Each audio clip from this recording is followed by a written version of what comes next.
an artist in the strange times we call year 2026. I'm your host, Eli Beard, and I'll be chatting with our artist of the day. Let me have you introduce yourself so that I don't butcher this. Hello, it's me, Eli. I'm also the guest. uh, sorry, it just ran out of people to talk to.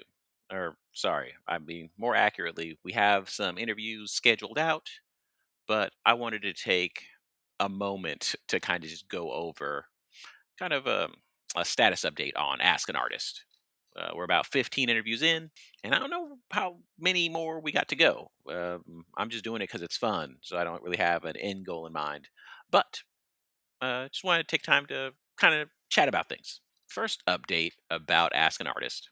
As I said, we're 15 interviews in, and I've done 15 other videos before I started interviewing people, which was just me kind of talking about artistic topics. I think I'd like to get back into that. Maybe I can ping pong, do one week where I'm talking about my own thoughts, another week where I'm asking artists.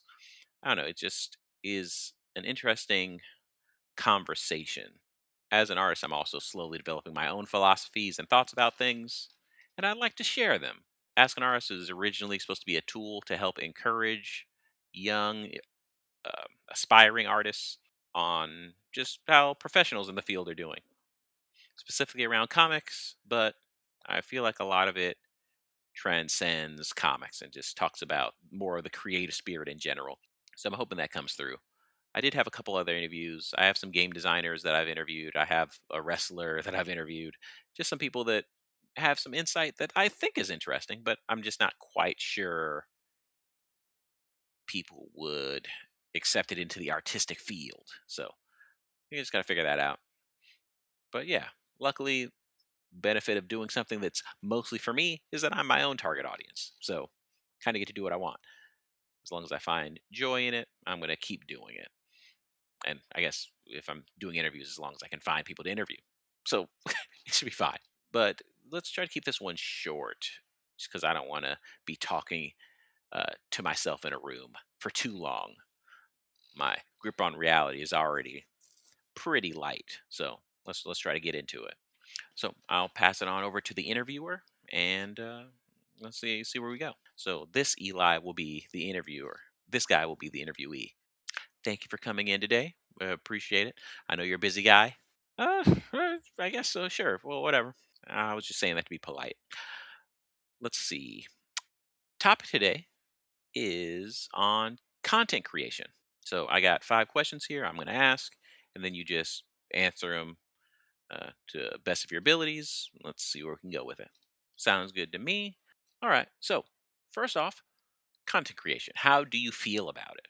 Well, I feel like content creation is kind of like broken into a couple different categories because there is, I feel like what society tries to pitch it as, like what social media says it is, which says it's just a fun thing, a way to gain engagement, a good, totally good reason to spend your time and your resources and your energy. But I feel like under the surface, it's more like some sort of social currency. I don't know. It feels like it's a company, the social media companies trying to incentivize you to spend your precious time and energy to get more likes, views, follows, so that they can eventually sell more things to the unknown masses. So I don't know. It's something feels like a little evil about it. Like there's something sketchy. I mean, I have trouble with that myself. I mean, Ask an Artist is the closest I've had to being able to post content regularly, being able to find something that I just like to do and able to do it. But I don't know, when you hear the word content creation, it always feels like it's someone who's trying to hustle to remain relevant. I feel like that's where a lot of like trolls come from, is them trying to create content. And it doesn't need to be nice or informative or educational or bettering humanity in any way. A lot of times it's just trolls saying things they know are incorrect to get a rise out of people. So I don't know. I think there's a large negative aspect or potential to content creation. Um, Thank you. I appreciate that. But you're talking a little bit too much about the overall process. Like I have 5 questions. They're not very involved. Like if you can, I feel like you're getting into the next question already. So it's not giving me enough to do.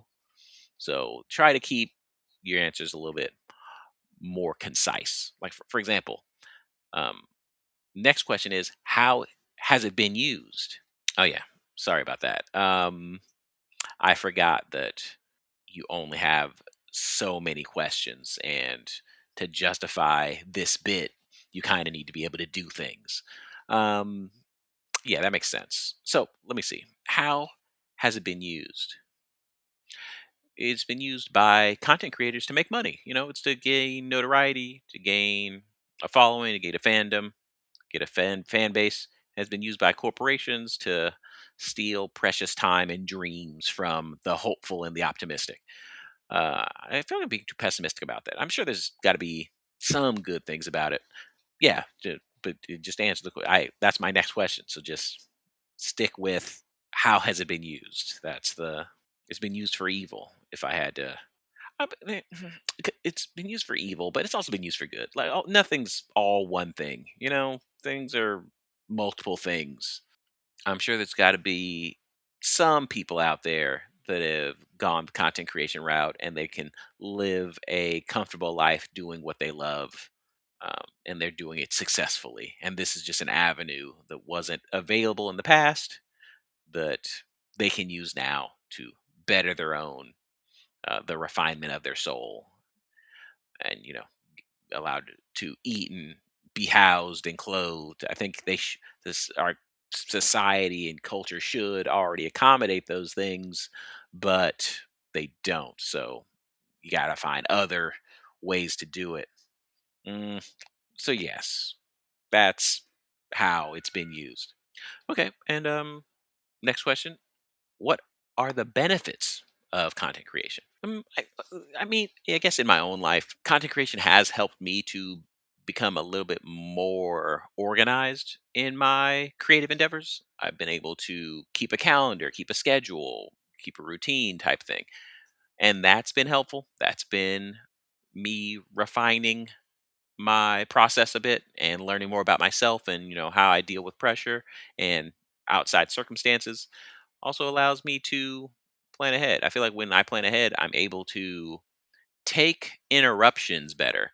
Before I try to get into content creation, every art piece was the end of the world. I needed to do this right now. I couldn't be interrupted by anything. Who knows when I'd be able to draw again? And, through content creation and understanding that, there's a update schedule or an upload schedule, it allows me to plan times. So I know, hey, I have an hour allotted for this, piece here.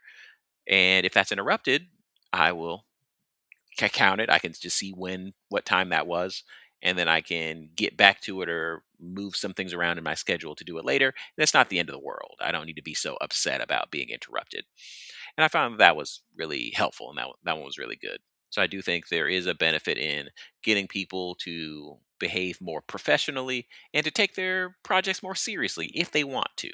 I don't think all art and all creative endeavors need to be business or monetized or things of that nature. But I think if you want to, this is a good way to kind of do that. Okay, yeah, that makes sense. Let's see. So, what would you say the downsides would be? Downsides, I feel it's all societal. It's all digital. Because I feel like the trouble now, and it might be a little bit of a hot take, is that humans are taking their digital persona a little too seriously. I always believe that humans, we have our mind, body, and soul. Those are the main three realms we exist in. And then through society, we've added a financial realm and a digital realm, which is just a bunch of ones and zeros, and like there's this social construct around like just social media, your presence online, things like that. And I feel as though people that don't have as strong of a tie to their physical, mental, or spiritual self, they put a lot of value into their digital self. And that is just a series of numbers and integers. So I feel as though content creation ties into that. It turns all of your effort and your attempts and your projects into a numerical value. It is how many likes or how many subscribers you have. And it can become disheartening if that is your focus, if you have tunnel vision into that realm. And I feel like it causes a lot of burnout, a lot of dead projects, a lot of negative mental health, a lot of detachment from reality, trying to focus on these things, especially when you can become kind of socially and morally bankrupt trying to pursue some sort of abstract value. I don't know. And maybe I'm talking from a place of privilege that I have. When social media first came out, I was susceptible to that type of, behavior. How people felt about me online meant a lot to me. When people would comment mean things on my MySpace, that would really devastate me. But over time, I've started to realize that it's not really that important. Um, but I think it's also probably the addition of bots and AI being added into the mix. Now it's hard to even know if something's real. So even a person, even if they were giving me some serious, real criticism that I could learn from, there's still a level of, well, is this a bot that I have to kind of navigate through before I even can take it in at all? So, you know, um, but yeah, people deriving their wealth or their value as a human being from their content creation, I think, is the most negative thing about it. People in their lives are so much more interesting, diverse, useful, valuable than what social media or your content algorithm tells you you are. I like the way you think. I know you're me, but yeah, just I'm going to think about that a little bit later. So, last question. What do you see the future bringing for content creation? Let's see. If I was making sense on the last one, I think I'm going to try to lose you on this one. So, I guess it depends on how far in the future. But my current theory is that corporations are using social media and content creation to kind of create content. It is, hey, you make the content for us to trap you in this kind of cycle. I think that because it's being monetized and we live in a capitalist hellscape, it makes it so that people really need to make money to live because our society and our culture isn't holding people up or valuing their lives. So people take shortcuts or they are trolls or they do these things. But I could see with the addition of AI, individuals using that to create content, you know, just to make it, just because that's if they can just flood the market with content, then they can kind of maybe make it, maybe they can eat. So I see AI art, AI content, AI videos, media kind of taking over a bit. We're already like drowning in like bots and like advertisements and promotion and things like that. And I mean, honestly, I feel like I get like when I'm on TikTok, I get more promotions than I get videos of my friends and family. Um, it seems like every out of every three videos, like two of them are just ads. So it starts to become to the point where you're like, why am I doing this? Why am I even on this place? Um, just scrolling and clicking and swiping. So I think in the future, humans are going to become so annoyed from this illusion that it's gonna create a separation between the physical, mental, spiritual, and the digital personas that people have. So I think people are going to realize that their digital self isn't themselves. It's going to cause people to kind of take a step back and pursue more real world connections. They're going to try to get outside, talk to people more, have board game nights, have movie nights, uh, you know, touch grass a little bit more because that actually fulfills them in some sort of way where they're not being promoted to until the corporations take over and then put ads in the grass and just in the sky, or whatever it is. Then we go real edge runner with it. But that's my hope. I think I'm hoping that that's what happens is that people try to unplug to get away from what's being marketed to them, and then they can find, you know, their true self worth. And it's weird. I'm an optimist. Like a pessimistic optimist. Like I think everything sucks and it's going to keep sucking. But I think through it sucking, good things will come of it. As I don't know. I feel like that's the best part about being human is that you can find good in the bad. Now, sadly, some people can find bad in the good, but that's What can you do about that? So I think that's where the future's going to bring, and I think that'll happen within my lifetime. So we'll see. We'll see just how quickly it happens. Well, yeah, you are as strange as everyone says. Thank you for sharing that. You get a plug due to you being an interview. Um, I did want to say that let me know. I would like some comments and feedback. I'm making this mostly for me, but if there's any like comic creator you want me to reach out to, or any particular topic you'd want me to cover or to get my thoughts on, or just want to tell me your thoughts on some things, let me know. You can join my Discord. I'll leave a link to that in the comments or descriptions.